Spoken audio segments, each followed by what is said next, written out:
Welcome back, friends. This week and in this episode, we are going to be talking, or rather continuing the conversation from episode 20. If you have not listened, I highly suggest that you do. But we are going to continue the conversation around how you might be unknowingly fumbling the bag. And in episode 20, we spoke about us doing that through our hyper independence. And in today's episode, I want to talk about how we sometimes do that unknowingly by having a dysregulated nervous system. And I posted about this on social media, on Instagram, and you all went crazy. So I thought that I would expand on it here on the podcast. So what am I getting at? I'm getting to this idea that, sometimes we might be wanting to call in A, B, or C, but we never fully check in to see if we even have space to receive or to be able to, have space to allow the A, B, or C to land in our bodies, in our lives. And one of the sneakiest ways, as I mentioned before, to fumble the bag, to be frustrated, to call in and want the thing, but then not have the thing in, is by having a dysregulated nervous system. You have to create literal capacity, like something has to leave in order for something new to come in. You have to create the capacity to receive what you're calling into your life. And when you have a dysregulated nervous system, your energy is tied in trying to stay safe. And so I'm going to get a little nerdy for a second, just so that, make sure that we're all talk about the same thing, especially, because I feel like, nervous system regulation or dysregulation is something that is really buzzy and everyone is kind of talking about it, but are we really talking about the same thing? So what is it? The nervous system is pretty much your body's command center. It helps the different parts of your body communicate with each other. And it's made up of the brain, the spinal cord, and nerves. And it controls a lot of what you think, what you feel, and pretty much what your body does, right? It allows you to walk and to speak, swallow, to breathe, like to do all of the things that you do regularly. It also controls how the body reacts in an emergency. And a regulated nervous system ensures that we can adapt to the changes in our environment, right? Like regulating or making sure that you can appropriately respond to stressors or to anything that's kind of happening around you. It allows you to, to have sleep regulation, appetite and digestion controls, right? So I've definitely been someone who wasn't always attuned to my hunger pangs, right? And a lot of it is because I was dysregulated, right? I have been dysregulated for most of my life. It impacts mood, right? Your focus, attention. I mean, it literally impacts the general functioning of all of your bodily systems, right? And so that's your regulated nervous system. When your nervous system is dysregulated, right, which by the way, that can happen for a number of reasons, right? Stress, trauma, even genetic predisposition, right? When that happens, our nervous system, our body's command center, can't perform its roles efficiently, right? It can't do what it's supposed to do, which might result in a number of different things, right? Like chronic stress or anxiety, burnout, and definitely chronic pain and illness. Like, I really don't think we talk enough about how a lot of our physical ailments can be linked to, among other things, I'm sure, to a dysregulated nervous system. It's almost like constantly being in fight or flight based on information from the past, from when you were in danger, right? Where you might have, had to either flee or fight, in order to survive. It's very similar to being in survival mode. And, a lot of people use it interchangeably. In essence, it causes you to react and behave in ways that don't always match what you want, causing you to fumble the bag. Okay. Interestingly, Experiencing dysregulation impacts our capacity to react to both stressors, right, when things aren't going the way that we want them to go, but it also impacts our capacity to react to joy, right? Why? Among many things, because it impacts our ability to pick up on cues and adapt to different circumstances. And when people think about nervous system regulation, or they think about, oh, whatever, your nervous system is regulated, a lot of people think about, oh, well, you must be looking out for danger. It's related to looking out for danger. But that's not all the way right.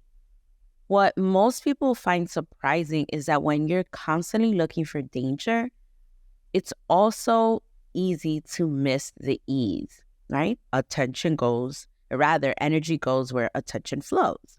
So that's the thing that you're giving energy to, or rather attention to, then that's where your energy is going to go. Similarly, when you're looking for who's going to stab you in the back, it's easy to miss a supportive community right in front of you.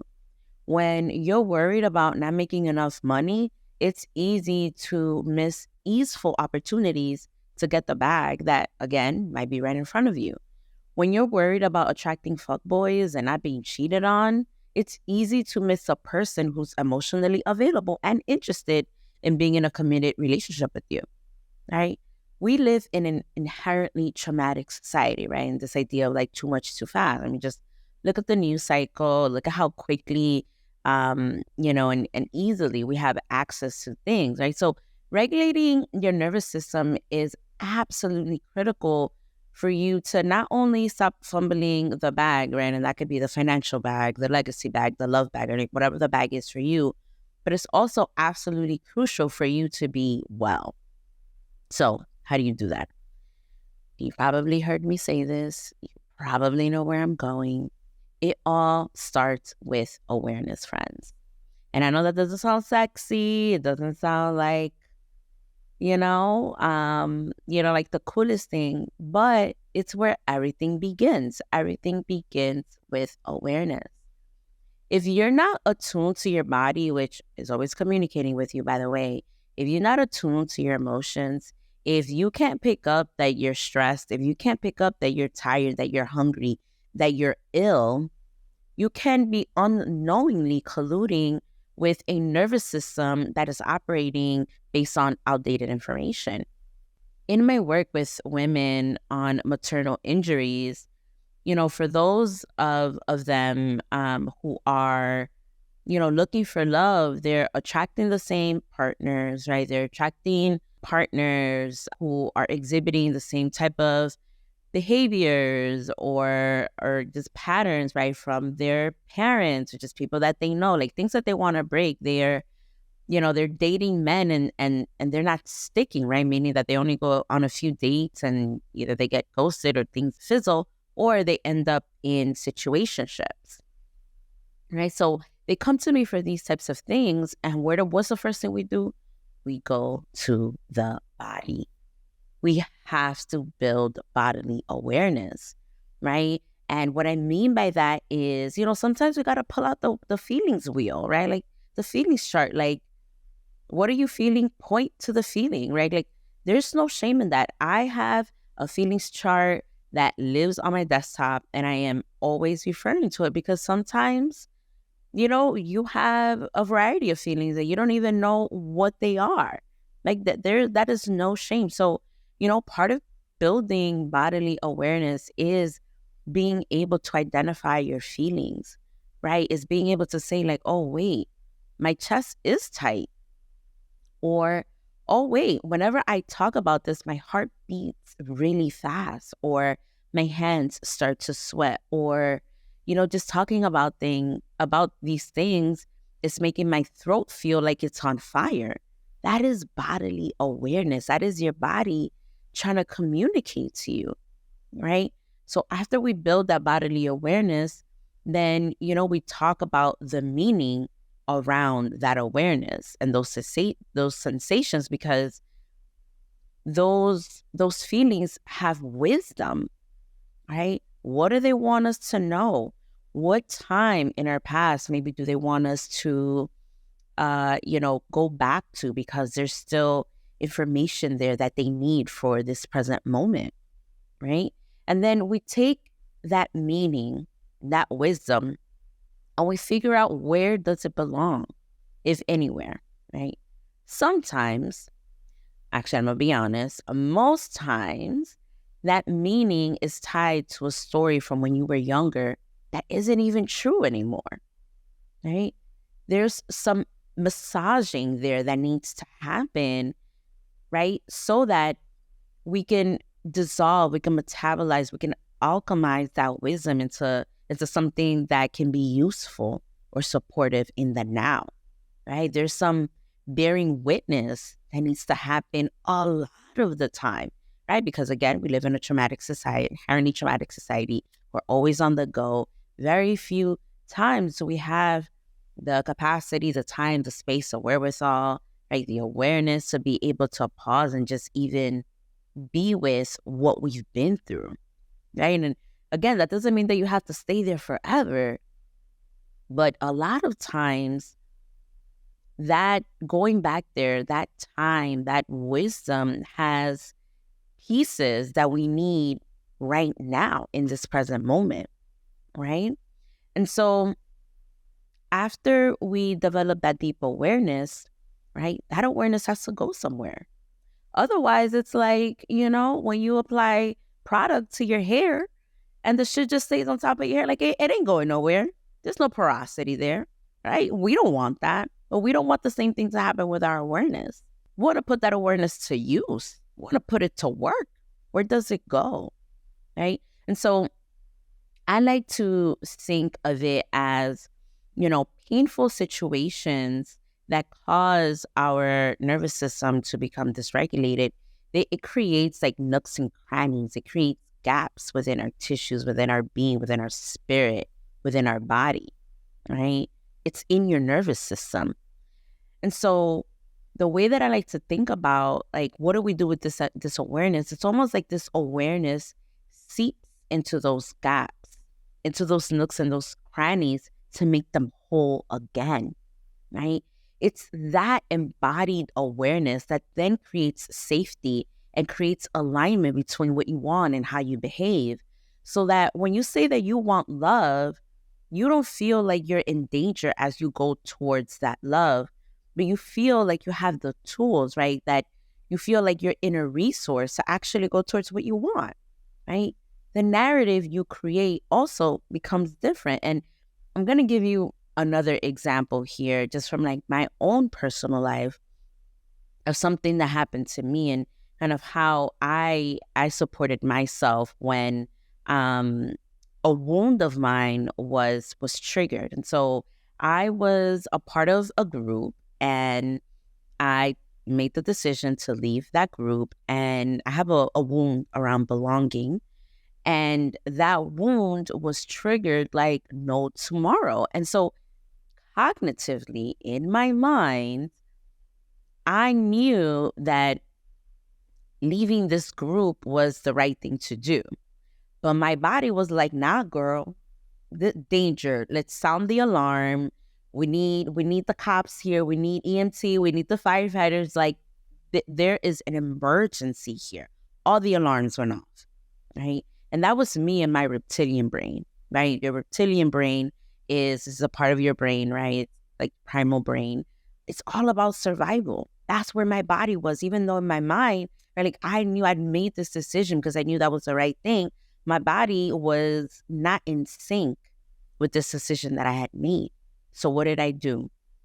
One, just again, kind of illustrate how, like the steps that I spoke about before, kind of how I did it in this particular situation for me.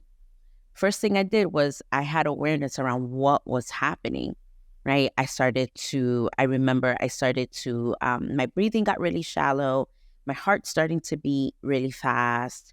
And this was just a decision that I'd made, like a message that I sent in a group chat, right? So I was like, whoa, something's happening here. I had the awareness. So with the awareness, I was able to do something with that. First thing I went to was breath work. And I really just cannot underscore how important breath work is. Like our breath is our life force, literally, right? So I did my breathing, and it grounded me, right? It reminded me that I was safe. It reminded me that I was here. I was sitting on the rug at this time, right? It reminded me that I was on the rug. I felt the rug underneath me, right? Like I can come back into the present moment, because when my body was in danger, I was not present, right? So after I was able to come back to this place of neutrality, then I was able to give myself what I needed. The first thing I asked myself was, how old is a part of you that is freaking out about leaving this group, about not belonging to this group anymore? Guess what? That part was 12 years old, not 39.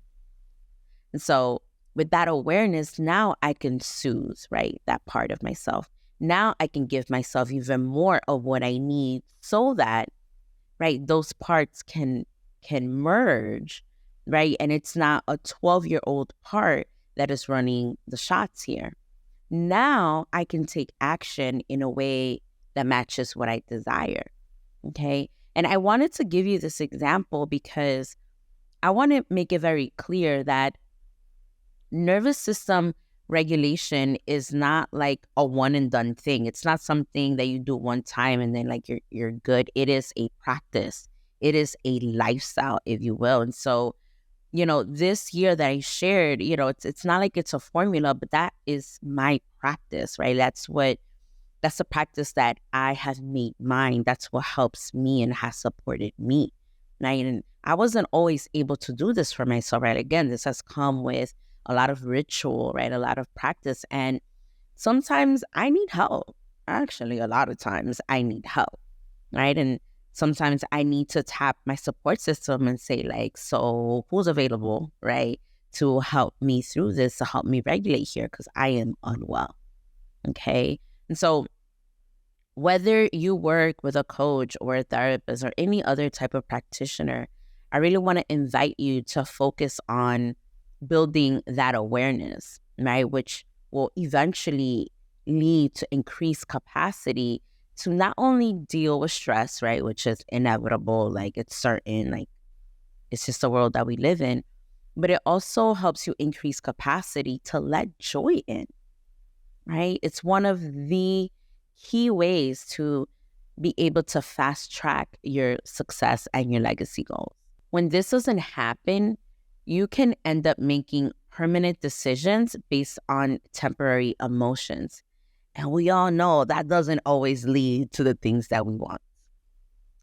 All right, friends, I hope that was super helpful. I will see y'all next week.